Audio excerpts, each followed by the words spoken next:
नमस्कार, बहुत स्वागत है आपका भारत समाचार में। आपके साथ मैं हूं स्वाति श्रीवास्तव। बुलेटिन की शुरुआत कर रहे हैं नेपाल से आई खबर के साथ। नेपाल में दूसरे दिन भी सड़क पर भारी बवाल जारी है। यहां पर राष्ट्रीय स्वतंत्र पार्टी के सभी सांसद इस्तीफा देंगे। आंदोलन के समर्थन में आरएसपी के सांसद अपना इस्तीफा देने को तैयार है। नेपाली प्रधानमंत्री ओली के इस्तीफे की मांग को देखते हुए राष्ट्रपति के निजी आवास में घुसकर भी आज प्रदर्शनकारियों ने कब्जा कर लिया। नेपाल के त्रिवेणी चौराहे में का ये मामला है और संसद भवन के बाहर भी प्रदर्शन हो रहा है और प्रधानमंत्री के खिलाफ नारेबाजी जारी। और ये इस वक्त आप सीधी तस्वीरें देख रहे हैं नेपाल से ही। नेपाल के कई शहरों में इस वक्त कर्फ्यू लगा दिया गया है और आज ये प्रदर्शन और बवाल का दूसरा दिन है। आक्रामक देखिए किस तरीके से जो युवा हैं वो सड़कों पर उतर पड़े हैं। हालांकि कुछ चीजों में बहाली जरूर हुई है, लेकिन उसके बाद भी जो गुस्सा है नव लोग युवकों का वो कम नहीं हो रहा है। और ओली सरकार के खिलाफ ये संघर्ष अब सड़क से लेकर संसद, यहाँ तक कि आप सोचिए कि कई मंत्रियों ने इस्तीफा दे दिया, लेकिन उसके बाद भी ये गुस्सा नहीं थम रहा है। नेपाल के राष्ट्रपति के निजी निवास पर भी प्रदर्शनकारियों ने कब्जा कर लिया। कुछ जगहों की अगर हम बात करें तो कर्फ्यू हटा जरूर, लेकिन संवेदनशील इलाकों में बैन अभी भी बरकरार है। कुछ हिस्सों में आज आधी रात तक कर्फ्यू जारी रहेगा। और इस बीच आईटी मंत्री ने ऐलान कर दिया है कि नेपाल सरकार ने सोशल मीडिया प्लेटफॉर्म्स पर बैन जो लगे थे वो हटा दिए। नेपाल बॉर्डर से आशीष सोनी हमारे साथ इस खबर पर जुड़ चुके हैं। सीधा रुख करेंगे आशीष का। आशीष, क्या हालात इस वक्त वहां पर बने हुए हैं? तस्वीरें लगातार आ रही हैं, प्रदर्शनकारी लगातार सड़कों पर है और कई जगहों पर आगजनी भी की गई है। क्या स्थितियां हैं? नेपाल में भड़की हिंसा जो है अब और भी उग्र होता हुआ नजर आ रहा है। 26 ऐपों पर लगाई गई प्रतिबंध जो है वो अब हटा दी गई है। उसके बाद अब जो प्रदर्शनकारी हैं उनका यह कहना है कि ओली सरकार अब इस्तीफा दे। और अब तक प्रदर्शनकारियों के जो आंदोलन है उसमें करीब 9 मंत्रियों ने इस्तीफा दे दिया है। कानून मंत्री, स्वास्थ्य मंत्री से तमाम लोग। और उसके बाद ही बात करेंगे हम तो राष्ट्रपति के निजी आवास, सूचना मंत्री के आवास, वहां पर प्रदर्शनकारियों ने हंगामे किए हैं और विरोध प्रदर्शन किया है। स्वाति जी, अब तक तो कई सोशल मीडिया प्लेटफॉर्म्स को बहाल भी कर दिया गया, लेकिन उसके बाद भी गुस्सा नहीं थम रहा है। दूसरे दिन भी आक्रोश की आग नजर आ रही है, बल्कि और ज्यादा गुस्सा है। कई जगहों पर आगजनी हुई है। नेपाल के ऊर्जा मंत्री के घर को आग के हवाले कर दिया है। राष्ट्रपति के निजी सचिव के यहाँ भी यही स्थिति है, वहां पर भी आगजनी कर दी है। प्रदर्शनकारी घुस गए उनके घर पर। कल से जब ये आंदोलन शुरू हुआ है, प्रदर्शनकारियों ने कई जगह पे तोड़ फोड़ की है, संसद भवन तक पहुंच गए, मंत्रियों के निजी आवास तक पहुंच गए। और उसके बाद कल जब बैन हटाया गया है उसके बाद भी अब भी यह क्रम जो है वो लगातार जारी है। उग्र आंदोलन अभी भी चल रहा है। नेपाल के कई बड़े शहरों में भैरहवा हुआ, काठमांडू हुआ, वहाँ पे अब तस्वीरें देखने को मिल रही है। और अभी हम बताएंगे आपको इंडो नेपाल बॉर्डर के हम यहाँ मौजूद है। यह रूपंदेही जिला है। रूपंदेही जिला के पास ये देखिए आप, ये नेपाली आर्म फोर्स है जो यहाँ पर तैनात है और सभी वाहनों को यहाँ पर रोक दिया गया है। वहाँ भंसार कार्यालय पर किसी भी गाड़ियों को भंसार नहीं की जा रही है। इससे जो पैदल यात्री हैं जो भारत से नेपाल है, नेपाल से भारत पर है, उन्हें बस परमिशन है आने जाने की, बाकी कोई भी वाहन यहाँ से जा नहीं रहे हैं। और जो बात करेंगे हम, जो दूर दराज से आने वाले जो सैलानी हैं, जो पर्यटक हैं, जो नेपाल की तरफ जा रहे हैं, उनकी वाहनें यहाँ रोक दी गई हैं। हम इस तरफ दिखाना चाहेंगे जो नो मैंस लैंड है, ना हिस्सा भारत का है ना नेपाल का है। और यहाँ जो टूरिस्ट गाड़ियाँ दिख रही हैं इसमें तमाम ऐसे लोग हैं जो लोग दूर दराज से आए हुए हैं और वो नेपाल घूमने जाने वाले थे, लेकिन अब उन्हें यहाँ रोक दिया गया है और उनकी बेचैनी बढ़ती नजर आ रही है। लेकिन यह भी बताया जा रहा है उन्हें कि नेपाल के बीच में भड़की हिंसा के बीच जाना खतरे से खाली कतई नहीं है, क्योंकि अब तक 20 से ज्यादा की मौतें हो चुकी हैं, 500 लगभग लोग घायल हो चुके हैं और हिंसा अब भी बढ़ता जा रहा है। पीएम ओली ने सर्वदलीय बैठक भी भारी दबाव के बीच ये भी माना जा रहा है कि गठबंधन मीडिया पर सरकार टूटने का खतरा भी आशीष बढ़ा हुआ है। क्या स्थिति है, क्योंकि सरकार ने अभी एक इमरजेंसी बैठक भी बुलाई है? भाग जाएगा, ये सब चीजें जो है सोशल मीडिया पर ट्रेंड कर रहा है, वायरल हो रहा है। तो कहीं न कहीं श्रीलंका और बांग्लादेश जैसे हालात अब नेपाल में भी नजर आ रहे हैं। स्वाति देखिए, हम बताएं आपको, ये जो बॉर्डर है, ये बॉर्डर के अंदर तक हमें कल रात तक जाने की परमिशन दी जा रही थी, लेकिन अब जो है वहां तक जाने की भी परमिशन नहीं है। लगातार यहाँ पे जो नेपाल की फोर्सेस है वो पेट्रोलिंग कर रही हैं और यहाँ पर हर आने जाने वालों की जांच कर रही है। ठीक इसी प्रकार से इंडिया में भी यहाँ पर जांच चल रहा है और हर आने जाने वालों की पुख्ता दस्तावेज देखे जा रहे हैं, मिलाए जा रहे हैं, उसके बाद ही उन्हें प्रवेश दिया जा रहा है। यूँ कहा जाए कि पुख्ता इंतजाम किए गए हैं, भड़के हिंसा के बीच कहीं कोई अनहोनी घटना भारत में न पनप पाए, इसको लेकर के तैयारियां पूरी कर ली गई हैं। और बात करेंगे नेपाल में, तो नेपाल में भड़की हुई हिंसा अभी भी उग्र होता जा रहा है, लोग सड़कों पर हैं। नेपाल में ये स्थितियां हैं आशीष, आप बता रहे हैं बॉर्डर की एक कंडीशन है। सबसे बड़ा आशीष आपको मेरी आवाज आ रही है? और लैपटॉप होना, आशीष आपको मेरी आवाज आ रही है? गोले हैं, बम है और ईंट पत्थर जैसी चीजें हैं। और वहाँ लगातार जो मंत्रियों के आवास हैं और जो सरकारी भवनें हैं, वहाँ तोड़फोड़ की जा रही है, आगजनी की जा रही है।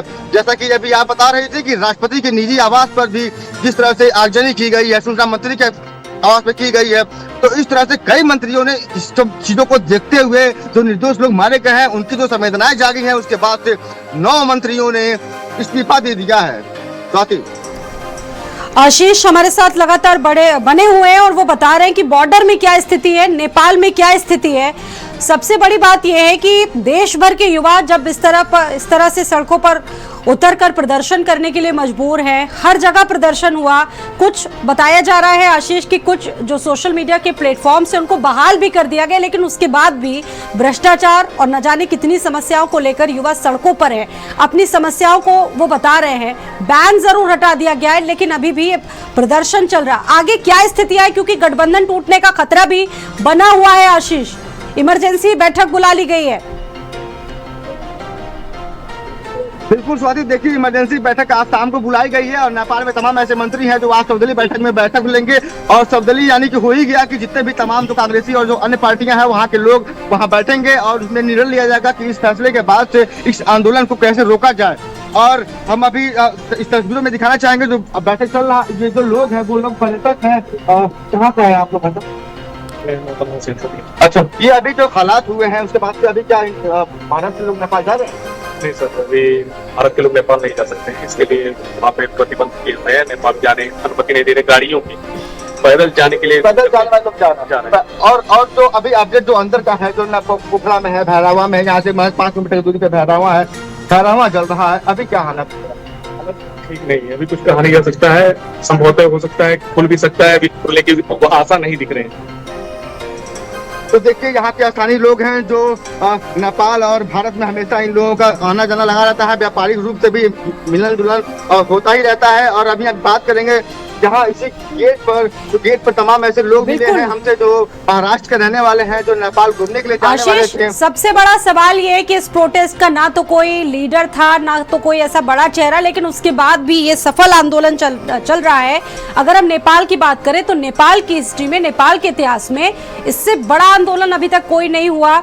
लोग राष्ट्रपति के घर तक घुस गए और संसद तक चले गए, वहां तक जाकर तोड़फोड़ की गई।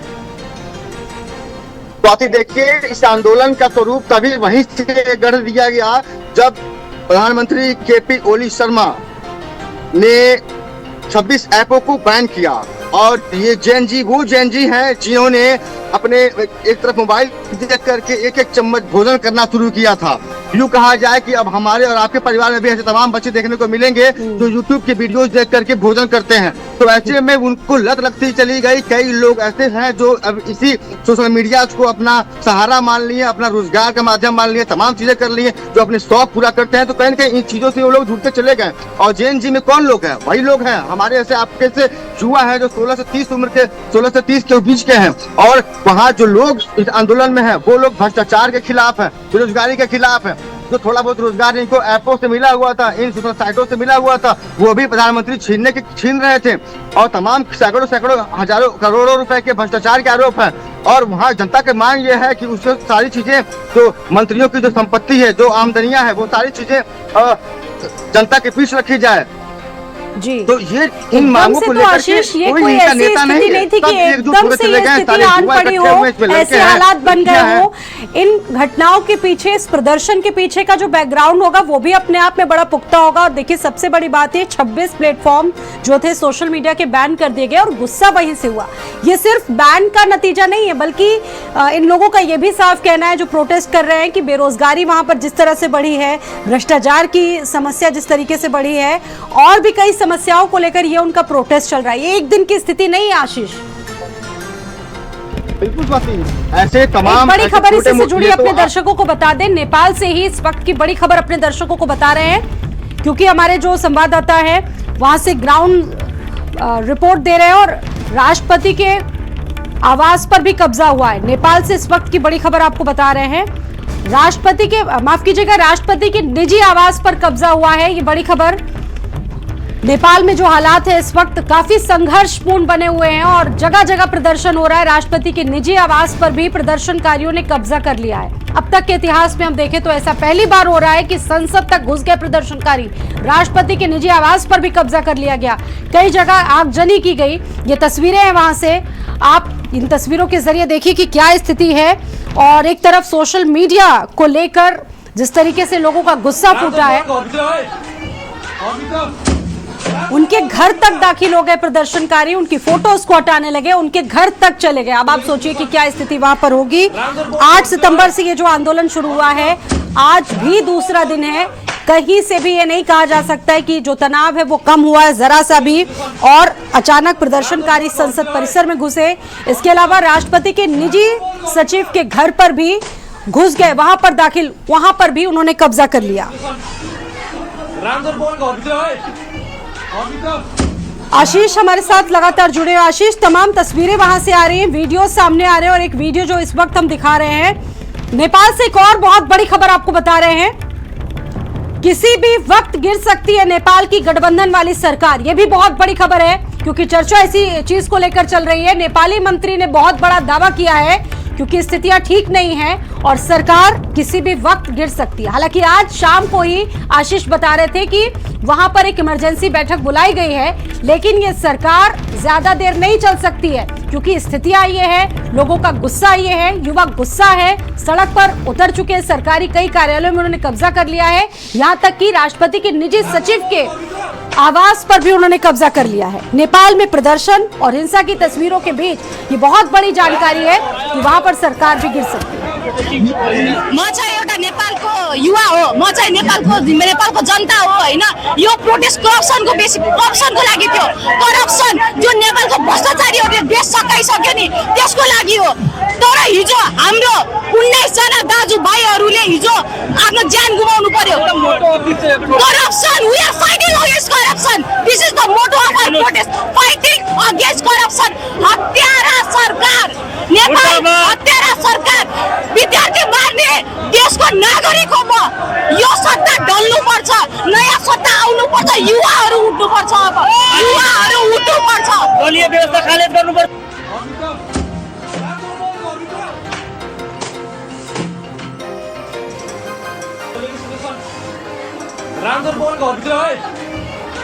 हमारे साथ मौजूद हैं आशीष। अभी फिलहाल स्थितियां तो हम लगातार तस्वीरों के जरिए बता रहे हैं, आपके पास क्या अपडेट है? खबर तो ये भी आ रही है कि किसी भी वक्त नेपाली सरकार गिर सकती है, गठबंधन वाली सरकार गिर सकती है। क्या स्थितियां उसको लेकर?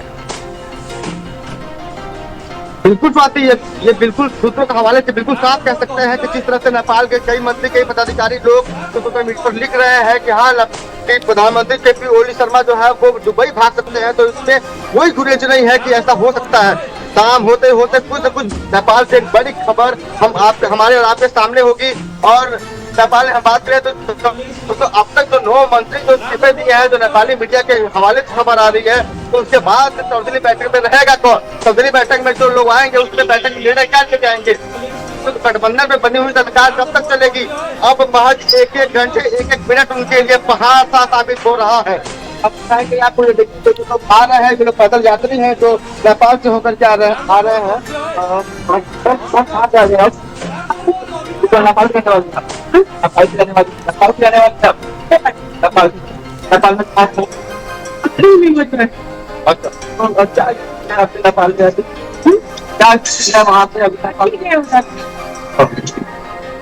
कोई हिंसा नहीं।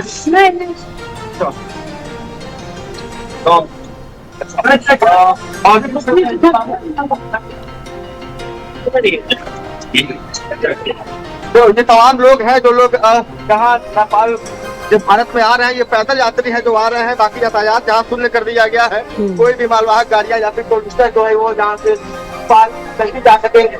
और यहाँ पर सुरक्षा एजेंसियाँ जो है भारत की वो जाँच कर रही है, सुरक्षा इंतजाम है यहाँ पर। लोगों की बैग जो है आशीष, आप बॉर्डर पे ही हैं, बॉर्डर बहुत नजदीक है जहां से आप रिपोर्टिंग कर रहे हैं।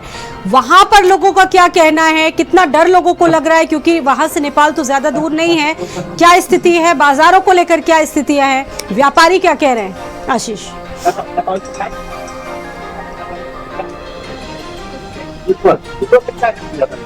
क्या हो रहा है वहाँ?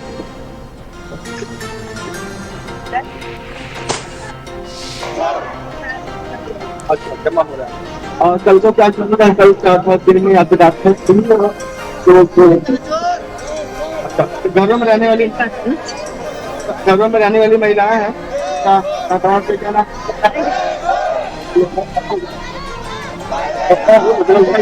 अच्छा,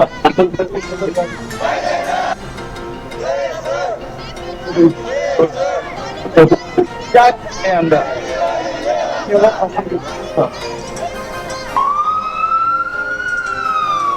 तो ये नेपाल की तस्वीरें आप देखिए, पूरा नेपाल धधक उठा है और जिस तरीके की ये तस्वीरें आ रही हैं, बहुत चिंतापूर्ण स्थिति, तनावपूर्ण स्थिति, और इनके बीच नेपाल इस वक्त संघर्ष कर रहा है। वहां का आम युवा सड़कों पर उतर आया है। तस्वीरें वहां से लगातार आपको दिखाने की कोशिश कर रहे हैं और इसके अलावा कुछ और तस्वीरें आपके सामने। युवाओं का प्रदर्शन कल से जारी है, संसद में तोड़फोड़ हुई और लाखों की संख्या में अब जो नेपाली युवा है, जो जनरेशन Z है, वो सड़कों पर उतरकर अपनी जो मांगे हैं वो सरकार तक पहुंचाने की कोशिश कर रहा है। वहां पर संघर्ष लगातार सड़कों पर जारी है। कई सरकारी कार्यालयों को भी प्रदर्शनकारियों ने अपना वहां पर कब्जा बरकरार किया है और इसके अलावा कुछ जो प्लेटफॉर्म्स थे सोशल मीडिया पर, उन पर बैन जरूर हटा है, लेकिन स्थितियां अभी ठीक नहीं है। और ये भी बड़ी अपडेट वहां से है कि जो नेपाली सरकार है वो भी किसी वक्त गिर सकती है। आखिरकार ये प्रदर्शन एकदम से हुआ क्यों, इसके पीछे की क्या वजह रही, ये अभी भी सोचनीय। संसद में प्रदर्शनकारी घुसे, सड़कों पर युवाओं ने जमकर प्रदर्शन किया, प्रदर्शनकारियों पर फायरिंग हुई। अब तक 25 से ज्यादा लोगों की जानें जा चुकी हैं और प्रदर्शन, नारेबाजी, हंगामे का ये दौर थम नहीं रहा है। गोलियां चल रही हैं और कहीं पर भी अगर कोई व्यक्ति आग लगाता दिखे या इस तरह की अराजकता करता दिखे, उसको तत्काल गोली मारने के आदेश दे दिए गए हैं। नेपाल में कल से यही स्थिति देखने को मिल रही है। ये जो आंदोलन है उसमें कई लोग घायल हुए, कई युवा घायल हुए हैं। इसमें कई स्कूल और कॉलेज के स्टूडेंट्स हैं और सरकार पर तीखा प्रहार करते हुए तमाम सवाल हैं इनके। शुरुआत में हालांकि इनकी संख्या 15 से 20 हजार थी और ये देखते ही देखते अब लाखों की तादाद में पहुंच चुकी है। सड़कों पर लाखों प्रदर्शनकारी उतर चुके हैं। आशीष हमारे साथ लगातार जुड़े हुए हैं। आशीष, अभी क्या हालात वहां पर बने हुए हैं? आप चूंकि बॉर्डर पर मौजूद हैं, वहां से रिपोर्टिंग कर रहे हैं, कैसे हालात हैं? क्या आपको लगता है कि आगे क्या हो सकता है, क्योंकि लोकतंत्र के खिलाफ इतना गहरा गुस्सा, इतना आक्रोश सरकार के लिए? इससे पहले श्रीलंका में भी आपको याद होगा कि 2 से 3 साल पहले यही स्थिति देखने को मिली थी, जब संसद में घुस गए थे, वहां के प्रधानमंत्री आवास पर कब्जा कर लिया था प्रदर्शनकारियों ने, और उसके बाद नेपाल में ऐसा हो रहा है। काफी ठीक श्रीलंका और बांग्लादेश की तरह से नेपाल में भी ये घटनाएं देखने को मिल रही है। लेकिन अभी देखिए जो बैन है, जो बात टाइम के सिस्टम डाल सकते हैं, जो वापस गाड़ी छोड़ रहे हैं, तो नेपाल बॉर्डर की जो नो मैंस लैंड है, यहाँ पे कहाँ से है भाई? महाराष्ट्र का है, हम गोरखपुर से हैं। अच्छा, इस टाइम महाराष्ट्र के हैं, सतारा। कहाँ जाना था इन लोगों को? अच्छा अच्छा, ये महाराष्ट्र के कुछ टूरिस्टर हैं जो नेपाल घूमने जा रहे थे। नेपाल के काठमांडू में पशुपतिनाथ महादेव का मंदिर है जो 12 ज्योतिर्लिंगों में से एक है। उसको खोलिए, आप खोलिए कुछ याद सर, आप लोग कहाँ से हैं? महाराष्ट्र से, सातारा से है। पड़ोसी देश नेपाल है, हमारा प्यारा देश, इसीलिए हम लोग यहाँ घूमने आए थे। अभी कल हम लोग 9:30 बजे यहाँ पहुँचे, मगर इंटीग्रेशन नहीं हो रहा है, तो छोड़ रखा है, कर्फ्यू लग गया। इसी वजह से रात से हम लोग यहाँ से दूर में परेशान है। अभी हम लोग ट्राई कर रहे थे, मगर ऐसा माहौल ऐसा है कि कोई आप लोग वापस लौट रहे हैं। हाँ, इसी वजह से हम लोग तो हम लोग वापस चले, आगे पे देखे कि और कुछ देखे, इसलिए हम लोग वापस जा रहे हैं।